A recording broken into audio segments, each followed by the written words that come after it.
नमस्कार, आप देख रहे हैं कुरुक्षेत्र। मैं हूं आपके साथ आलोक। कुरुक्षेत्र को आगे बढ़ाएं उससे पहले सबसे पहले अपने दर्शकों को ईद की, परशुराम जयंती की और अक्षय तृतीया की बहुत सारी हार्दिक शुभकामनाएं। तो एक तरफ जब हार्दिक शुभकामनाओं का दौर जारी है, लोग एक दूसरे को इन पर्वों की बधाइयां दे रहे हैं, शुभकामनाएं दे रहे हैं, लेकिन इसी बीच अगर बात करें तो जगत गुरु परमहंस आचार्य की बात करें तो उन्होंने अपना दुख जाहिर किया है और उन्होंने साफ तौर पर उनका कहना है, ये उनका आरोप है कि भगवा वस्त्र पहनने और धर्म दंड रखने की वजह से उन्हें ताजमहल में प्रवेश नहीं दिया गया और इसके लिए जो साफ तौर पर उन्होंने अपनी नाराजगी भी जाहिर की है। तो भगवा कपड़े पहनने और धर्म दंड लिए होने की वजह से ताजमहल में प्रवेश नहीं मिला। दरअसल परमहंस ताजमहल में जलाभिषेक की जिद पर अड़े थे और उनको हिंदूवादी नेता रवि दुबे की गाड़ी में बिठाकर फिलहाल ताजमहल ले जाया जा रहा था और रास्ते में कैलाश महादेव मंदिर के महंत निर्मलगिरी समेत तमाम संतों ने उन्हें घेरा और उन्हें गाड़ी में बिठाया। वहीं आचार्य परमहंस को 4 घंटे घुमाने के बाद कीठम झील गेस्ट हाउस में रखा गया। फिलहाल जगत गुरु परमहंस आचार्य 5 मई तक हाउस अरेस्ट कर लिए गए हैं। अब परमहंस आचार्य को फिलहाल 6 मई को छोड़ा जाएगा। तो ताज में भगवा पर किस तरीके से जंग जारी है और नहीं मान रहे परमहंस और ताजमहल में क्यों करनी है पूजा, ऐसे तमाम सारे सवाल हैं। ताज में संतों को जाने से क्यों रोका, लेकिन उनका दर्द जो किस तरीके से उन्होंने अपना जाहिर किया वो बयान भी अपने दर्शकों को हम सुनवाना चाहेंगे कि किस तरीके से बात करें तो जगत गुरु परमहंस अप्रैल को आया था तेजो महालय, तो उसमें हमें ये कहा गया कि आप भगवा पहने अंदर नहीं जा सकते हैं। मैं रिटर्न हो गया और इसके बाद दूसरे दिन कोई जो है वहाँ के ईसाई चीफ ने कहा कि भगवा की वजह से नहीं, धर्मदंड की वजह से रोका गया था, जबकि दूसरे दिन धर्मदंड लेकर के भी कोई गया था। और इसके बाद उन्होंने हमसे क्षमा मांगा, उन्होंने इनवाइट किया कि स्वामी जी आप आइए, आप धर्मदंड लेकर के भगवा पहन के जा सकते हैं।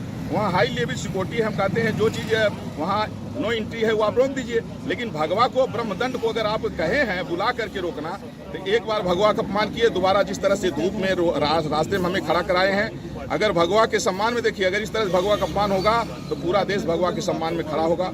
और वैसे भी सेना, पुलिस और भगवा हमेशा देश हित में ही काम करते हैं।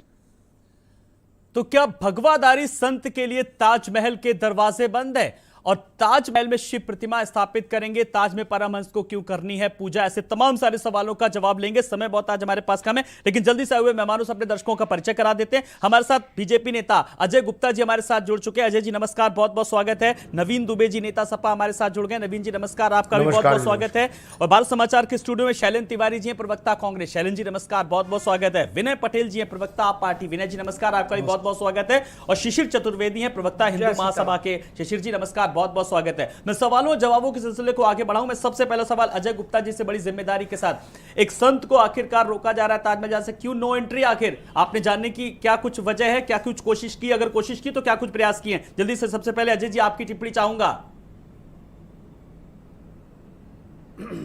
देखिए आलोक जी, ये प्रकरण चला है और जैसा आपने अभी महाराज जी का बयान भी सुनवाया है, महाराज जी का ये कहना है कि वहां के अधिकारियों ने उनको आमंत्रित किया था और उसके बाद उन्हें रोक लेना और उनका वहां जाकर अभिषेक करने की बात कहना, ये दोनों चीजें अलग अलग हैं। मेरा मानना, व्यक्तिगत मेरा मानना है कि आदमी की वेशभूषा कुछ भी हो सकती है, उसको प्रवेश से वंचित नहीं किया जा सकता, लेकिन जो महाराज जी का अभिषेक करने का निर्णय है वो उस पर सरकार और पुलिस जो निर्णय ले रही है वो जो जनहित में होगा, जो प्रदेश के हित में होगा, वो कार्रवाई हो रही है। जी नहीं, आप बताइए आपकी अपनी क्या इस पर राय है? सरकार और प्रशासन तो अपनी काम करेगा, archaeological survey of India ASI है वो अपना काम कर रही है, CSI ISF वो अपना काम कर रही है। आपकी टिप्पणी चाहूंगा, अभी आपकी टिप्पणी स्पष्ट नहीं हुई अजय जी।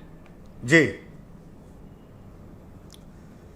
मेरी स्पष्ट, बिल्कुल स्पष्ट मैंने कहा है कि प्रवेश पे किसी के पाबंदी क्यों हो जाएगी साहब? भगवा कौन सा ऐसा वस्त्र है जिसके रंग को लेकर आप प्रवेश वर्जित कर देंगे किसी का? आप दंड, आप किस आधार पर रोक देंगे? लेकिन जो चीजें साथ साथ आपने सुनवाई कि महाराज जी वहां अभिषेक करना चाहते थे, उससे प्रदेश में सद्भावना खराब ना हो, सांप्रदायिक वातावरण ना खराब हो, उसको लेकर प्रशासन जो कुछ कर रहा है वो वहां शिशिर जी मैं आपके पास आ रहा हूं। ऐसा वो कौन सा जो काम कर रहे थे जिससे अशांति फैल रही थी, जिसे जाने से उनको रोका गया? आपकी टिप्पणी। देखिए, ये जो ताजमहल है ये तेजो महल है, शिव मंदिर है। इसको लेकर के एक याचिका हम लोग ने दाखिल कर रखी है सुप्रीम कोर्ट में वरिष्ठ अधिवक्ता श्री हरिशंकर जैन जी के नेतृत्व में।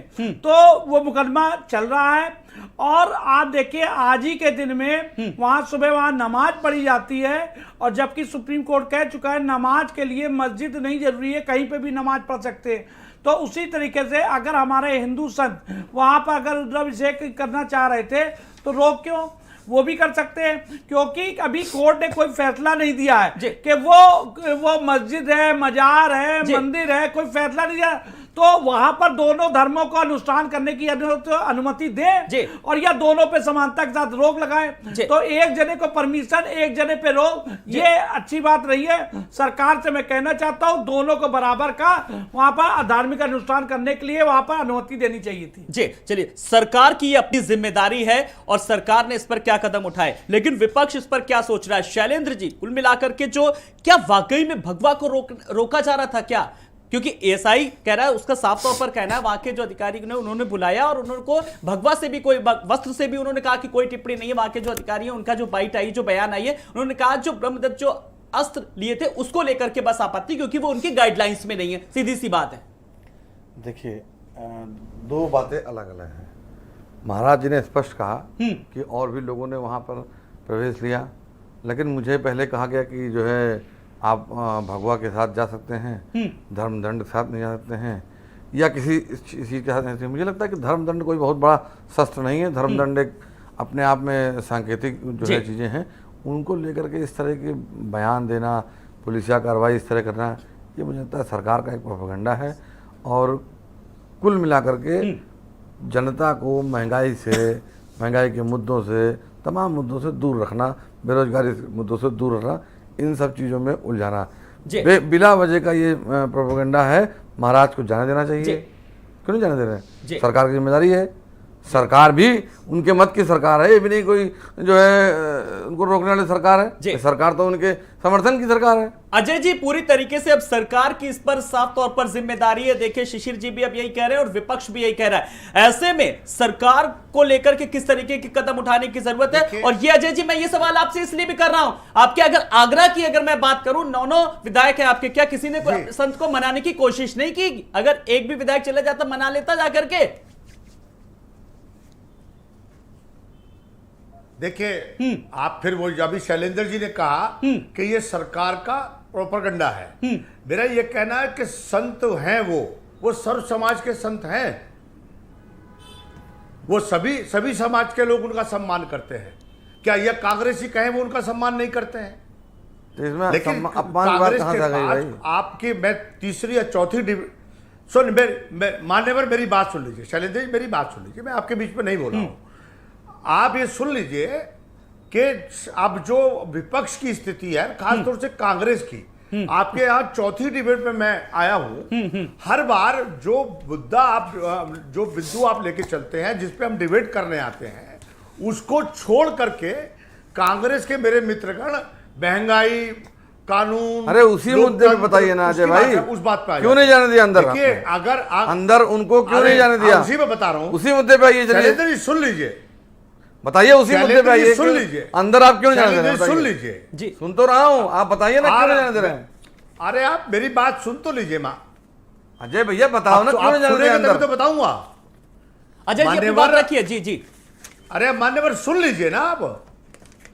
मान्यवर, अभी जो मैंने चैनल पे सुना और महाराज जी ने जो घोषणा की थी, उसके बाद अगर हम उनको प्रवेश दे रहा है वहां कोई, और अगर वो वहां कोई ऐसा काम कर देते तो ये विपक्ष के लोग नोच खाते कि अपना आदमी भेज के साहब प्रदेश की कानून व्यवस्था ध्वस्त कर दी, ईद के दिन घुसा दिया और दुनिया भर का लाछन लगा कर काल्पनिक बातें हैं, काल्पनिक बातों के लिए सुनिए, ठीक है, चलिए नवीन जी, जिस विपक्ष को लेकर के आरोप लगा रहे हैं, अगर सरकार किसी, सुनिए आप सुनिए, रुक जाइए, जब आपने विपक्ष पर सवाल उठाया, अगर संत को मनाने की अगर कोशिश की जाती तो क्या विपक्ष सवाल उठाता क्या? जी नवीन जी, आपकी टिप्पणी चाहूंगा जरा।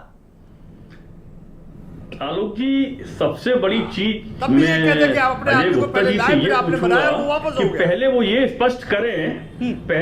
स्पष्ट करें कि वो ताजमहल है अथवा तेजो महालय है। ये भारतीय जनता पार्टी से आते हैं। संत समाज का पूरा समर्थन भारतीय जनता पार्टी को प्राप्त है और हिंदू महासभा भी भारतीय जनता पार्टी का अनुवांशिक संगठन है। अरे गलत से शब्दों का प्रयोग ना कीजिए नकुल जी, हम उनके सेक्रेटरी नहीं है, हमसे वो जुड़े हुए हैं, हमारी पैदाइश से हैं, हम उनकी पैदाइश से नहीं है। अब मैं मुद्दे पे आ रहा हूँ।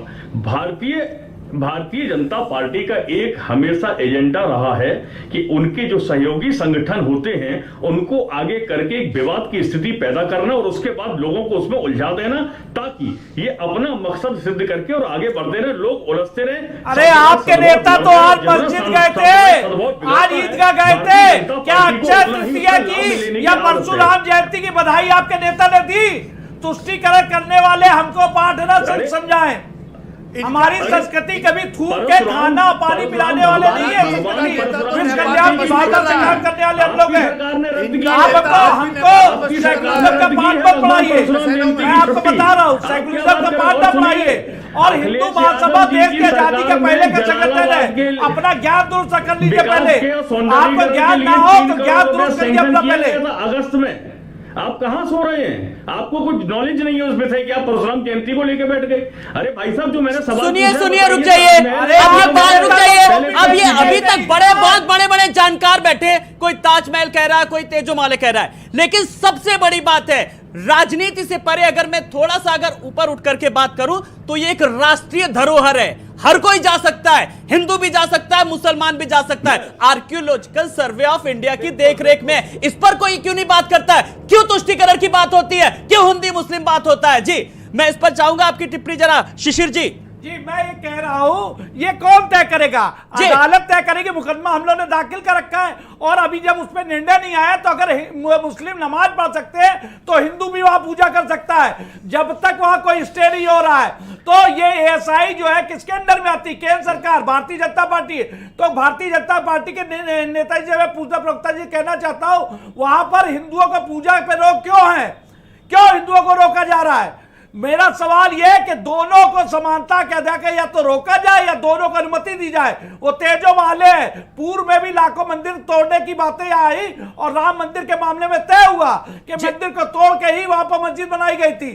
तो ये इस बात का साबित करने वाला वो योगदान है। तो योगी सरकार और मोदी सरकार, उनको हिंदुओं को वहां पर पूजन करने की अनुमति देनी चाहिए थी। जी चलिए, अनुमति की अब बात चल रही है। मैं एक बार विनय पटेल जी आपके पास आ रहा हूं। जो ताज में जो संत को एक जाने से रोका, और रोका तो क्यों रोका? क्या वाकई में भगवाई एक वजह है या फिर तुष्टीकरण की राजनीति, या फिर एक बार कहीं ना कहीं राष्ट्रवादी ताकतें जो हैं वो अपना किस तरीके से खेल खेल रही हैं?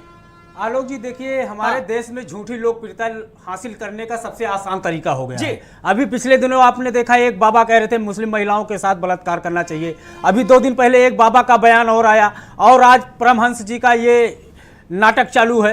तो आप मुझे बताइए, इलाहाबाद का नाम प्रयागराज रख दिया गया, क्या प्रयागराज के लोगों को रोजगार मिल गया? अब यहाँ पर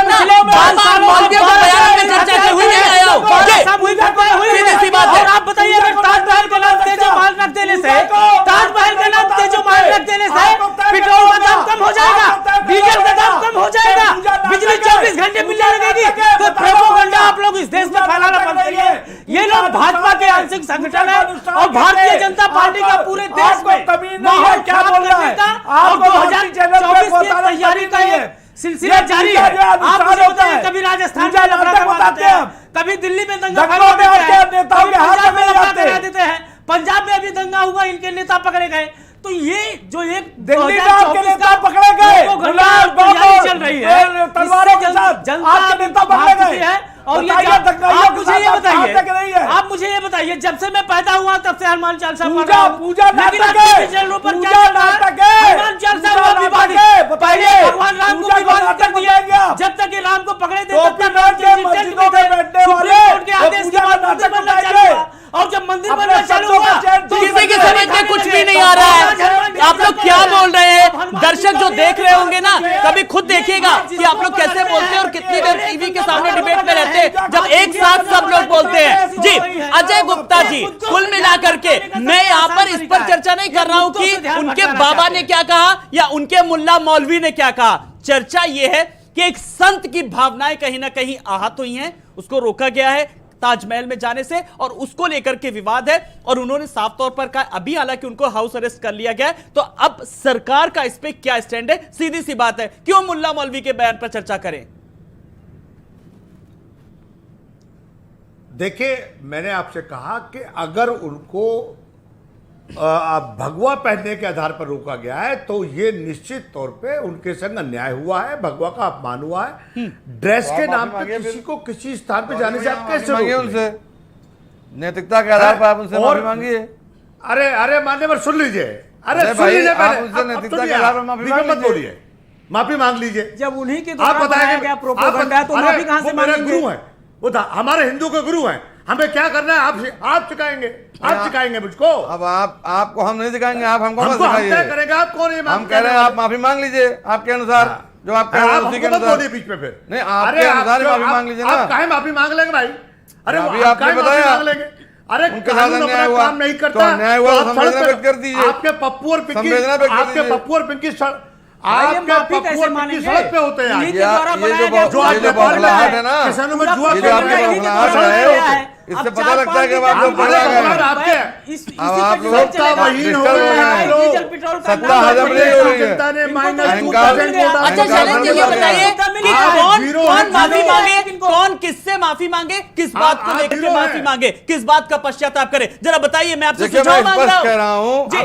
जब इन्होंने अभी सुनिए, कहा कि मैं उनके जवाब साथ दे रहा हूं। अन्याय हुआ तो इनको माफी मांगनी सुनिए चाहिए, पहले, संवेदना आपको- व्यक्त करनी बिल्कुल, चाहिए। बिल्कुल। अगर ये बहुत आपको बड़े पहले बहुत जवाब बड़े दीजिए। हिंदूवादी हैं तो, और दूसरी बात वो व्यक्ति जब आपको- अंदर जाना जब आपको चाहता है। बोलने फिर का मैंने जो कहा, बोले थे आपने फिर शैलेंद्र जी, आप हिंदूवादी नेता की बात कहां से आ गई? मैं तो राष्ट्रवाद की बात कर रहा हूं। मैं व्यक्ति की है ना? बात कर रहा हूं। आप क्यों हिंदूवादी बात मैं बार कर व्यक्ति रहे की- हैं? नहीं, मैं इनकी बात जी, कर रहा जी, हूँ, हाँ। जो इन्होंने बात कही। जी, मैं तो इनका- व्यक्ति की बात, कोई भी व्यक्ति इनका- अंदर जाए किसी भी धर्म मजहब पंथ इनका का है, कांग्रेस आपके का अनुसार चरित्र हो रहा है। आर्कियोलॉजी के हिसाब से देश ये की बात राष्ट्रीय करते हैं। राष्ट्रीय धरोहर संपत्ति है, देश का- कोई जा सकता है देश का बंटवारा उसमें। इन्होंने उसमें ये जाति के कौन नाम होते पे हैं, कराया। ये कौन है जो इस किसी को रोकेंगे? रोका इन्होंने, ये इन्होंने किसी के अधिकारों का हनन किया, वाले लोग बोल रहे हैं। किसी के अधिकारों का हनन किया इन्होंने। जी अजय जी ये इन्होंने आप किसी अपनी के बात अधिकारों रखिए, का ठीक हनन है, किया। चलिए। अब अजय जी से आपने सवाल किया है तो आप जवाब और भी दीजिए। जी, आपने तो पूरे देश के अधिकारी का हनन किया महाराज, कौन से इमरजेंसी अधिकारी? लगा के।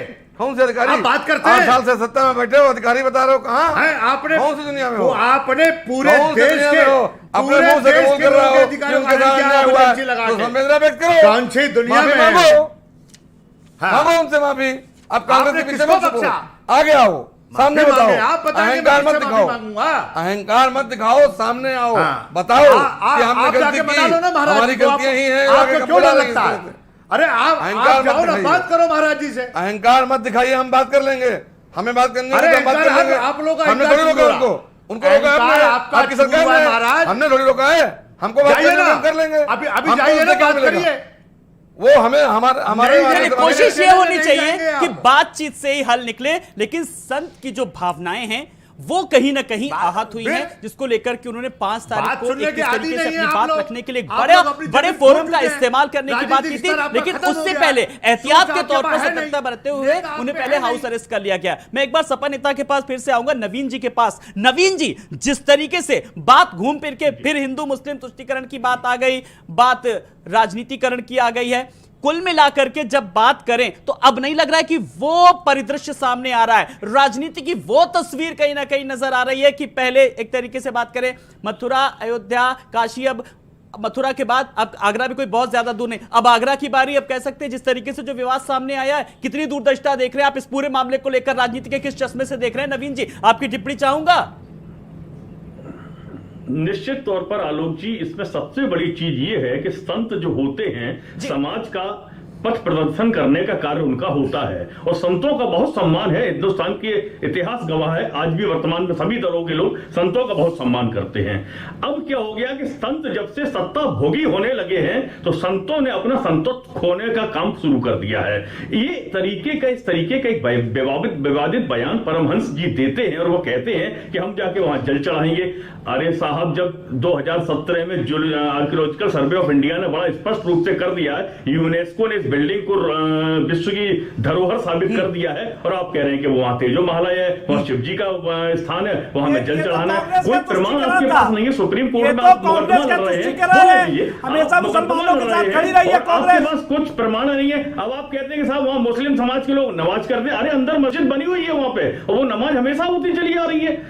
आप हिस्ट्री को बड़ी। दूसरी चीज, अजय गुप्ता जी, उत्तर प्रदेश में योगी जी की सरकार है। अरे नमाजियों के साथ आपका हाथ रहा है, मालूम है, पूरे प्रदेश को मालूम है। आपका साथ आतंकवादियों के साथ रहा है, पूरे प्रदेश को मालूम है। आपने आतंकवादी छोड़ने का फैसला नहीं लिया था, ये भी समाज को मालूम है। आपने परशुराम जयंती पे मंदिर बनाने की बात कही थी, और परशुराम जयंती पे उनका फरसा गिर गया आपकी बुलाई कुर्सी पे। आपको याद है कि नहीं याद है? आप नमाजियों के साथ सदैव रहते हैं। आज भी नमाज पढ़ने आपके नेताजी गए थे ईदगाह पे, आज भी उन्होंने परशुराम जयंती पे बधाई नहीं दी है। आज मंदिर पे बात नहीं कर रहे, याद है ना आपको? ये बात मालूम। बड़ी विडंबना है कि आज ताजमहल को लेकर के किस तरीके से चर्चा कर रहे हैं और एक परमहंस को जाने से रोका गया। वो ताजमहल जो हम लोग बचपन में जब निबंध पढ़ते थे, it was built by king Shahjahan in the sweet memory of his wife, और आज हम उस पर चर्चा कर रहे हैं। कुल मिलाकर के एक फाइनल कमेंट विनय पटेल जी, बात घूम फिर के हिंदू मुस्लिम नहीं, इस समस्या का क्या समाधान होना चाहिए? मैं आपसे एक समाधान मांग रहा हूं। जी सुनिए, एक फाइनल कमेंट जी जल्दी। आलोक जी देखिए, सियासत का जब फंसाना है, बस्ती भी जलाना है और मातम भी मनाना है। पहले उनको भेज कर राजनीति गरमाई गई, और जब राजनीति गर्म हो गई फिर उनको अरेस्ट किया गया, और जब अरेस्ट किया गया तो अब 5 दिनों तक इसी मुद्दे पर डिबेट होगा, जिससे कुछ हासिल होने वाला नहीं है। सिर्फ एक चीज हासिल होगा भारतीय जनता पार्टी को, कि अगर इस मुद्दे पर डिबेट होगा, कोई बेरोजगारी पे बात नहीं करेगा, कोई महंगाई पे बात नहीं करेगा, कोई बिजली क्यों नहीं आती है इस पे बात नहीं करेगा, कोई हत्याएं विपक्ष उठाए ना ये मुद्दा, बात नहीं करेगा, क्योंकि सरकार मुद्दा देती रहती है और विपक्ष उस पे उसी पे चलता रहता है। अपने मुद्दे क्यों नहीं आप उठाते? उठाइए मुद्दे, और सही जगह पे उठाइए, सदन में उठाने चाहिए मुद्दे। मुझे लगता है शैलेंद्र जी इस चीज को बखूबी समझ रहे हैं। समय बहुत कम है, मुझे बराबर कमान मिल रहा है। जी, आप क्यों नहीं राष्ट्रवाद जैसी बातें करते हैं? जी, राष्ट्रीय इमारत की बात करते हैं, राष्ट्रीय धरोहर की बात करते हैं, क्यों हिंदू मुस्लिम होता है? जी शैलेंद्र जी, एक फाइनल कमेंट आपसे भी। जी देखिए, आपने कहा कि विपक्ष को इन मुद्दों को उठाना चाहिए। हम यहाँ बैठे हैं, हम आपके सामने कह रहे हैं कि महंगाई चरम पर है, लोग परेशान हैं, बेरोजगारी चरम पर है, लोग परेशान हैं, मुद्दा उठा तो रहे हैं। अब आप जितना आपके चैनल में जितनी देर दिखाया जाएगा उतनी देर चलेगा।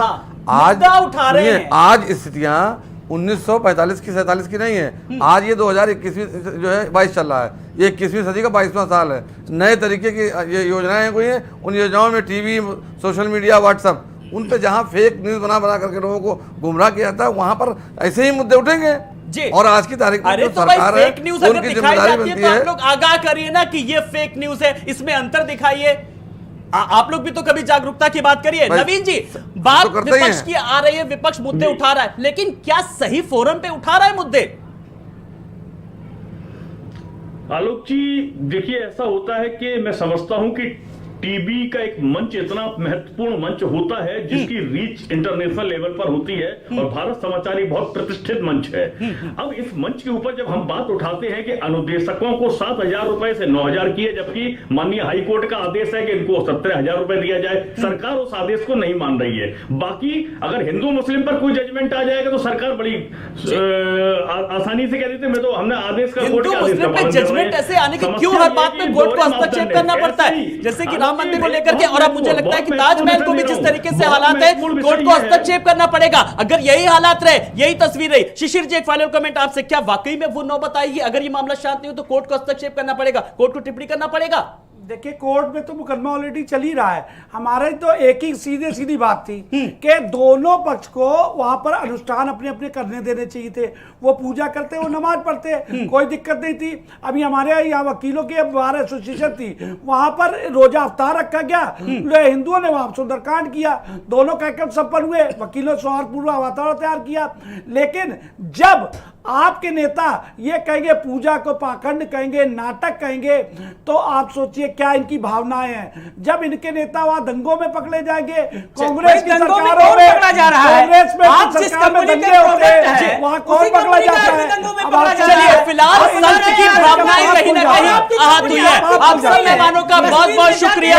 नवीन जी आपका भी, शैलेंद्र जी आपका भी, विनय पटेल जी आपका, शिशिर जी आपका भी और अजय गुप्ता जी आपका भी बहुत बहुत शुक्रिया। तो ताज में भगवा पर किस तरीके से जंग है, लेकिन बड़ी बात यह है कि चर्चा ये होनी चाहिए, बात ये होनी चाहिए, सोच ये होनी चाहिए। एक सूर्य है, एक गगन है, एक है धरती माता, दया करो प्रभु एक बने सब, सबका एक हो नाता। नमस्कार।